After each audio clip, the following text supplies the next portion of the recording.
Thanks to those of you who came out this Sunday night.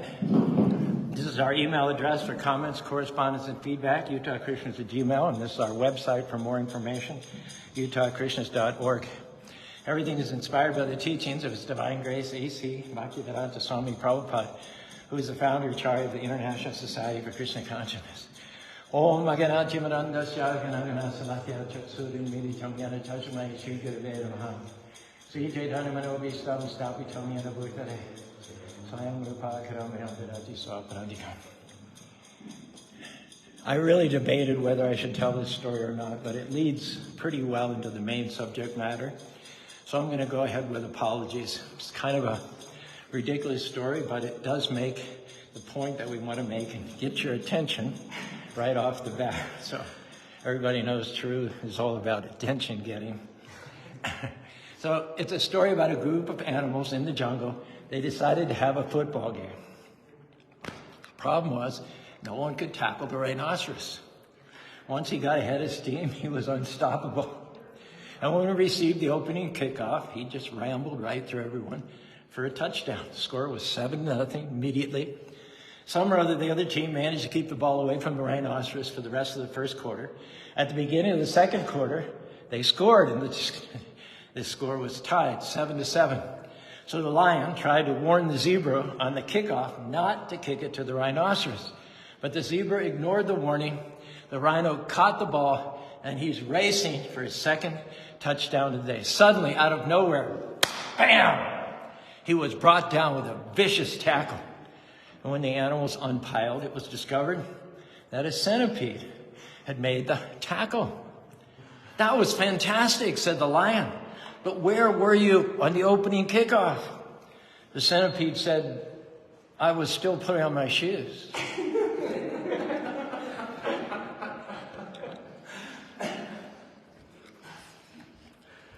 So putting on the shoes is a metaphor for putting action with your faith, right? When you decide to get in the game, the first thing you do is put on your shoes.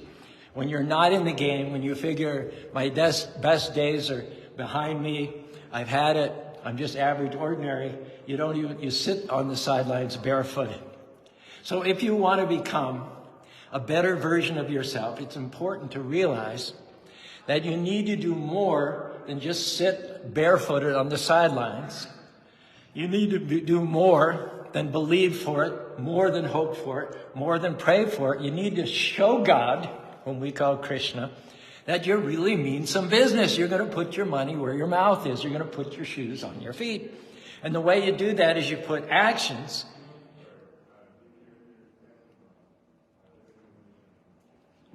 behind your faith. Now, that's not to say it's not important to hope, to pray, and to believe, but we have to take a step further and start expecting great things from God. The question today is, are you making plans? Are you expecting good things, good breaks, open doors? Are you stepping out in faith, talking and acting like it's going to happen? Once a woman, for instance, learns that she's pregnant, she starts to make all kinds of preparations, even though she hasn't yet put on an ounce of weight. There's no sign of the baby. It's 9 months down the road. She can't see him. She can't feel him. She hasn't touched him. And yet, having faith in the doctor's report, she starts getting excited. More than getting excited, starts buying baby clothes, getting the baby's room ready, arranging time off work for the delivery, maybe even putting money aside for a college fund. That's putting action alongside of your faith. And we all have things that we're believing for. Maybe you want to overcome an illness, or maybe you want to get out of debt, meet the boy or girl of your dreams, start that new mission, found that charity. Here's the key.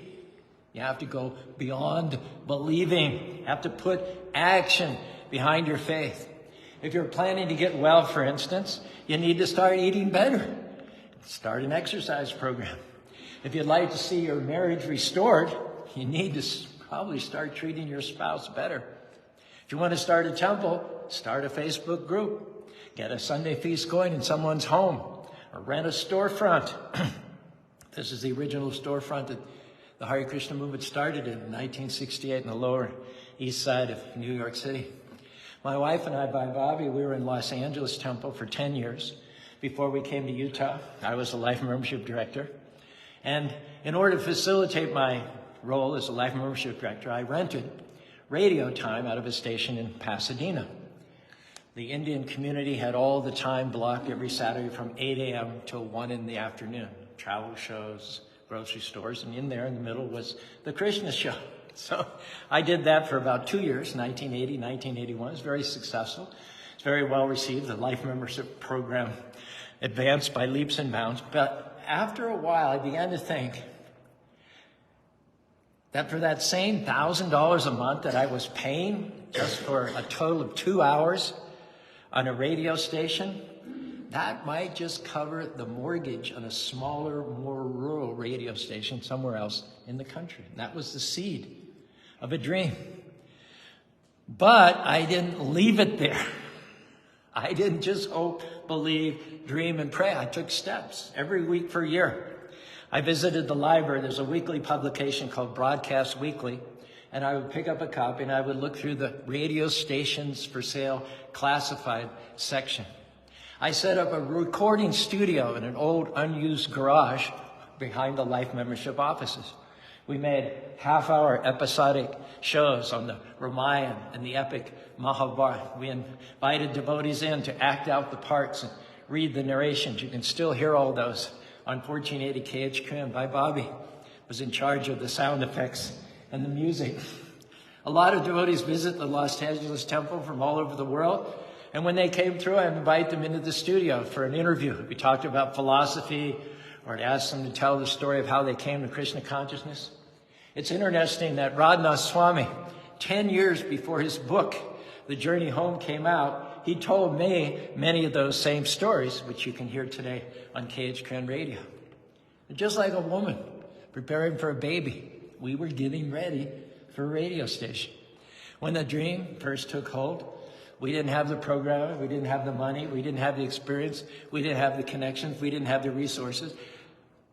But as we began stepping out in faith, all those doors gradually opened, one by one, by one by one. We could see that practically for every step we took in faith, Krishna or God would take a step towards us and supply another piece of the dream.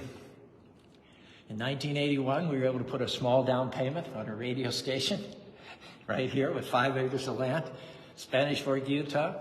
It was at that time and still is the only Krishna conscious radio station in the United States. It's been broadcasting the sounds of transcendence for 42 years. Recent internet technology has made the transmission accessible anywhere in the world that there's Wi-Fi. Not only that, but in 1987, we were able to build a 3,500 square foot log residence and temporary temple building and start our Sunday feasts. And then in 1991, an additional 8.5 acres became available next door. And on that piece of land sits the temple in which we're sitting this afternoon. It attracts an approximate 65,000 visitors every year. God is great, can I tell you? There's a short poem. Whosoever takes a step towards God in doubting's dim, God will advance a mile in blazing light to him.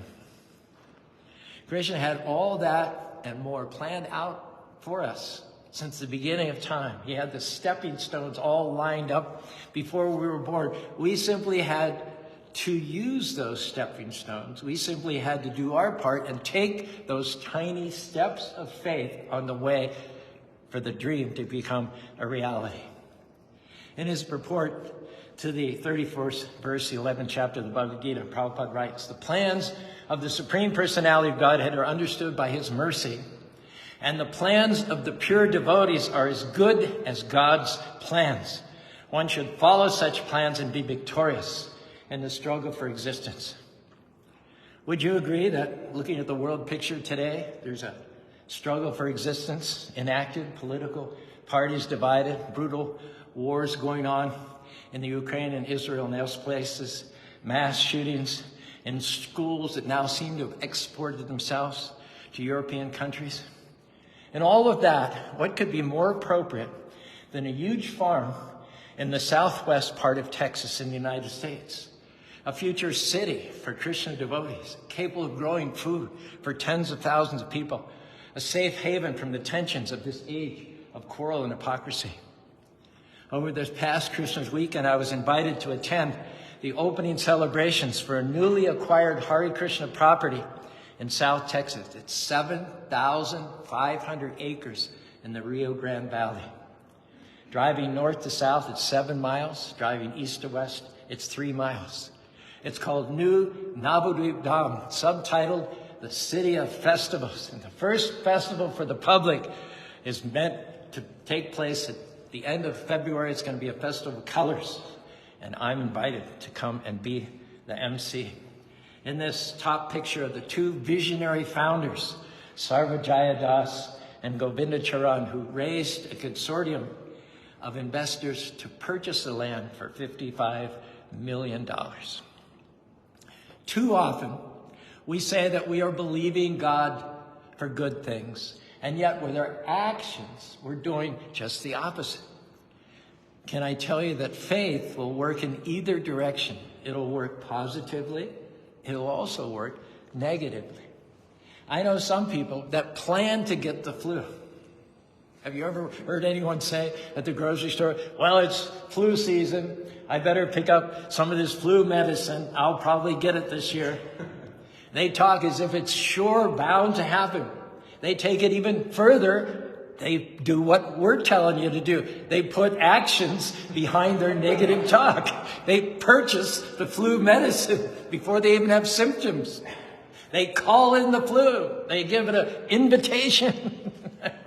And not surprisingly, a few weeks later, they come down with the flu. Their faith worked, just negatively. They expected the flu. They made plans for the flu, and they got it. So we learn from this that your faith can work in either direction. If you read the news long enough, listen to the talking heads, and watch all the studies, they'll practically talk you into having heart disease, high cholesterol, diabetes, all sorts of ailments. Well, you know what they say, 1 in 4 gets cancer. Well, that might be true, but let's believe that we'll be among the 3 out of 4 that don't get cancer instead of the 1 out of 4 that does get cancer. After all, it's just as easy. It takes just as much energy to believe for the positive as for the negative. So why not make plans to start living a long, healthy, God-centered, profitable life? Have you ever heard anyone talking about my arthritis, my blood pressure, my sickness? Stop taking ownership of your problem. Start making plans to solve it. Our attitude should be, this sickness didn't come to stay, it came to pass.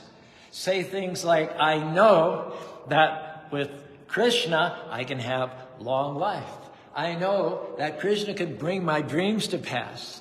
I'm declaring it by faith. I'm getting better every day in every single way. I heard about a man, he was in a car accident where both of his knees were crushed. Doctor told him he would never walk again. And he would certainly not perhaps ever even get up out of a wheelchair. The man was initially so disappointed. He was in the hospital for over 3 months. The first thing he did, however, when he was discharged, he joined a health club. He bought a pair of running shoes. He wasn't able to go to the health club for over a year. He was so weak. And all he did was look at the running shoes in the closet. But he had made his mind up that he was not going to sit back and plan on being an invalid the rest of his life. He was planning on getting up, walking again. That was more than 5 years ago. And today that young man can outrun you and me. He defied the odds. What happens? He made plans to come out the other side of that injury. Instead of letting the doctor's negative words sink in, convincing him to give up, settle for mediocrity, he believed in God could do all things possible, and he made plans to get well. And we've all had negative things that happen to us. negative comments spoken over us. We can't stop what people say, but we don't have to allow them to take root. We can counteract them by believing for good things. And here's a point. Faith is always in the now. Krishna, I'm going to get up every morning and thank you that right now you're working in my life. Thank you that right now I'm getting better. Thank you that right now, as impossible as it may seem, you're working behind the scenes. You have an amazing plan for my life. In the 5th canto, 5th chapter, 15th verse of the Srimad Bhagavatam, Prabhupada tells the story of a lazy, self-centered potter. He's daydreaming. He's made a few pots. And he's sitting around thinking, now I have these 4 pots. I'll sell these 4 pots and I'll make some profit. And with the profit, I'll make 10 pots. And then I'll sell 10 pots and I'll make some profits. And then I'll sell 20 pots. And then I'll sell 30 pots. And then I'll sell 40. In this way, I'll become a millionaire. Then I'll marry. And I will control my wife. And if she's disobedient, I will kick her like this. And when he kicked, he broke his first 4 pots. So all his hoping, dreaming, planning for personal sense gratification came to nothing. Prabhupada says in this connection, don't make imagination, make plans. Make plans to please the Lord under the guidance of a bona fide spiritual teacher. I'm 77 years old, and today, Vaibhavi has her 78th-year-old birthday.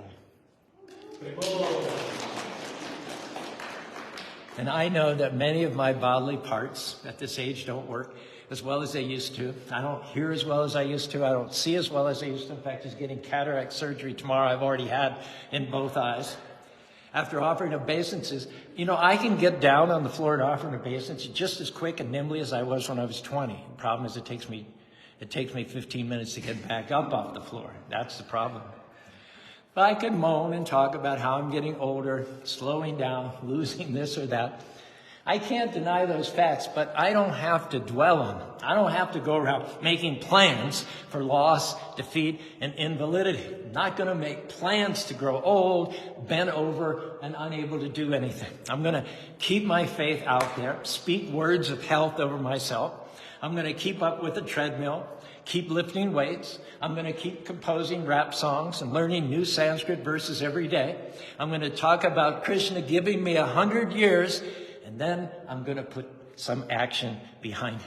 What I'm saying is, don't make plans for defeat. Everyone around you may be getting old, cranky, complaining that this part of the body doesn't work or that part of the body is failing, or talking for 30 minutes, got you in a corner, telling you every detail of their recent surgery.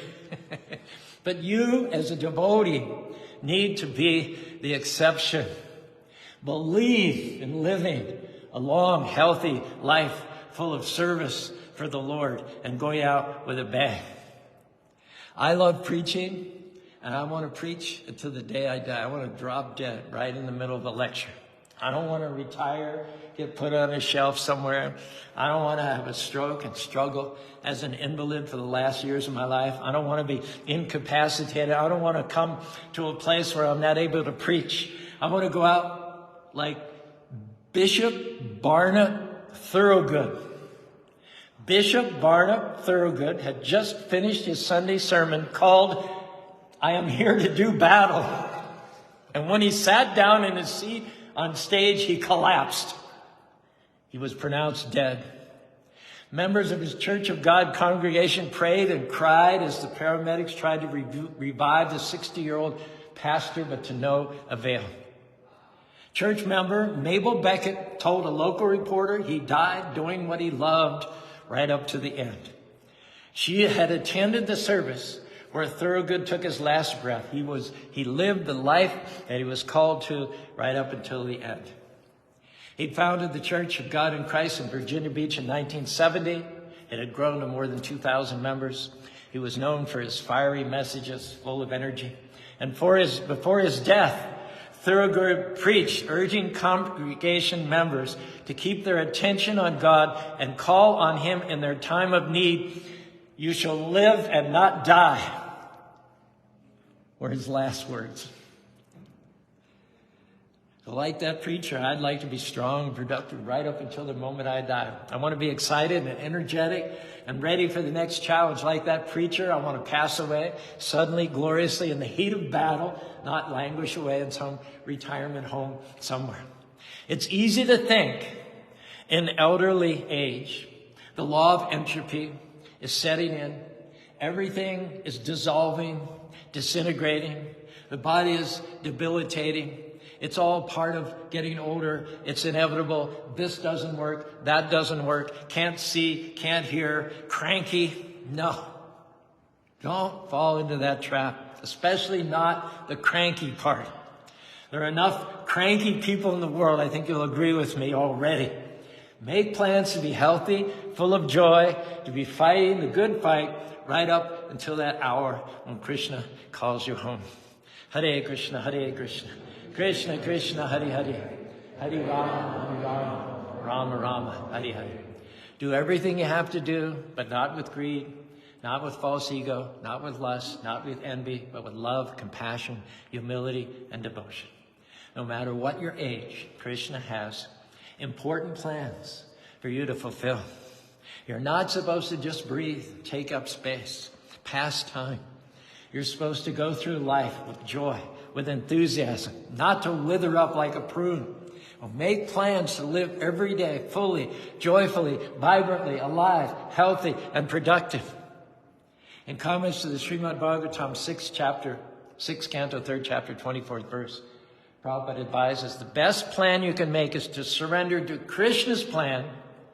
Krishna says, Sarva Dhamman Parityagya, just give up all your self-centered plans and surrender unto me. Think of me, become my devotee, bow down before me, and worship me.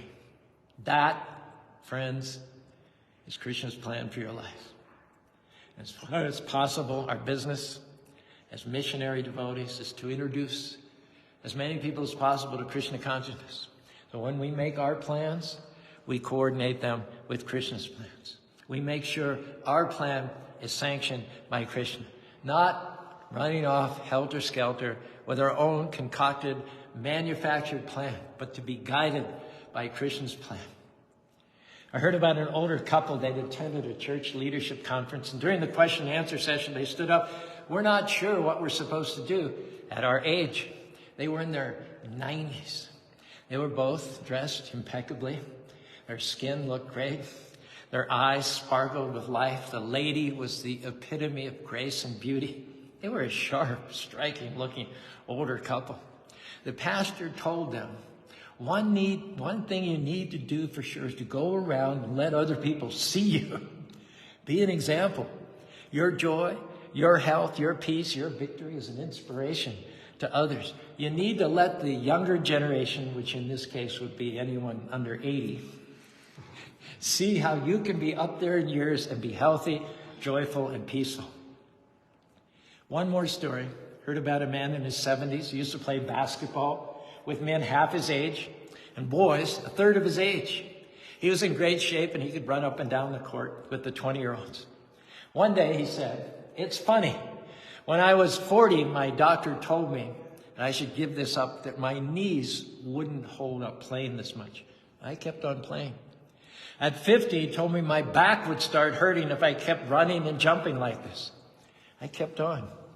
At 60, he told me I could never keep up physically with the younger men. I went back to that same doctor at 70, told him I was still playing basketball. He threw up his hands in the old air and he told me to keep playing as much as I want. I reckon the man said, I'll just keep playing till I get old. Old is a state of mind. Your body may age, but you can stay young in your spirit. Prabhupada was in his 70s before he even came to America, and yet everybody saw him as a 16-year-old cowherd boy, eternal associate of Krishna. One philosopher, I think Oscar Wilde said, the tragedy of old age is not that you get old, it's that you're still young. So stay young in your spirit, and your body will age even better. Always be grateful, be happy, be in a good mood. Don't make plans to get old and worn out. Make plans living your life joyfully, vibrantly, in good health. So ask yourself, what are you planning today? You planning sickness? Are you planning health? Barely get by or be blessed? Stay where you are or rise higher. Accomplish your dreams. According to our actions or our lack of actions, either way, we are making plans for something. So let me challenge you.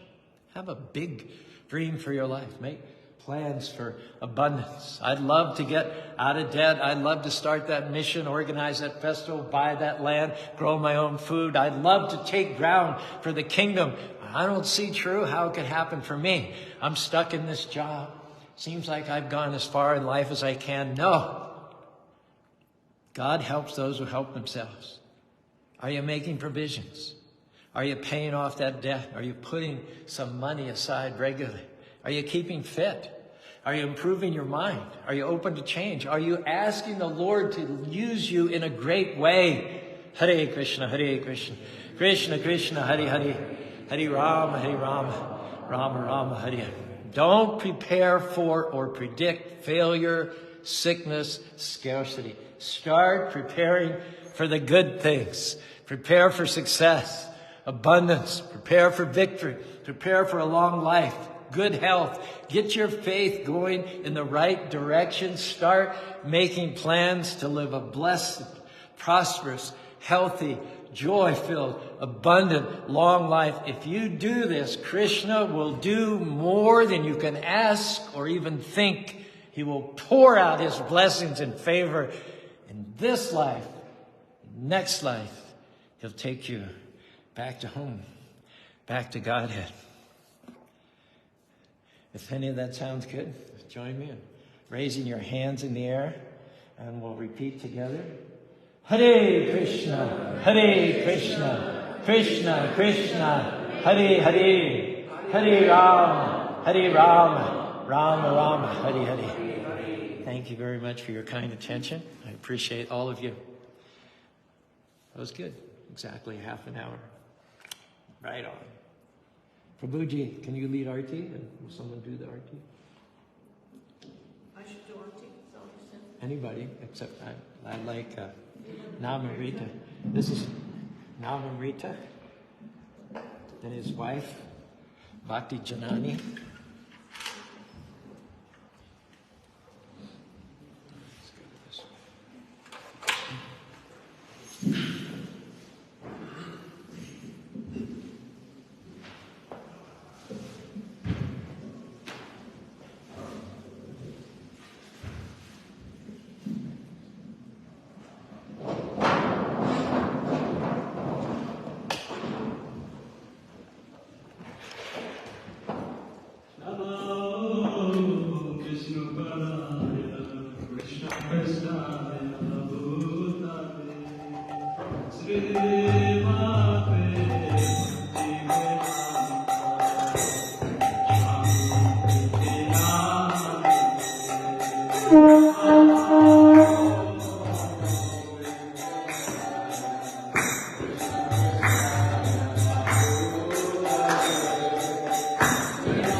Srimad His Divine Grace